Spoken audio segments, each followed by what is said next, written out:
有师兄经常会头疼，然后是对气场气味特别敏感的师兄，有时候疼到眼睛都睁不开，请师父慈悲开示，这个是为啥？鼻子特别敏感呀，有的人有花粉过敏也有的呀，有的人眼睛不好都有道理的呀，这个没有什么太大的讲法。如果是真的鼻子不好的话，那看看五官科喽。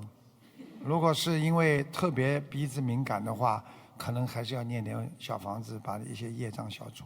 因为有的人鼻子上面有灵性，我也看到过的。最主要鼻子上有灵性，主要是小时候打死很多老鼠。因为我看见过一个人的鼻子有5、6个老鼠爬在上面，都是死老鼠。它灵性啊，在上面就活了。所以我跟你说，杀老鼠也是蛮厉害的。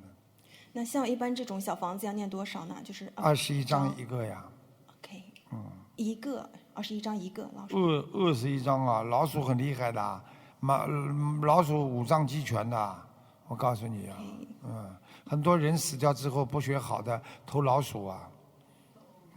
我告诉你，麻雀也是的。为什么很多人不好好做人的话，下辈子投麻雀了？因为你看麻雀五脏是这个麻雀虽小，5脏俱全的，很厉害的。它有肝脏、肺啊，什么都有的。所以我跟你们说啊，麻雀是好色的，所以一般活在世界上好色的人，很多人就下去就投麻雀了，投鸟了。所以鸟整天勾引人家。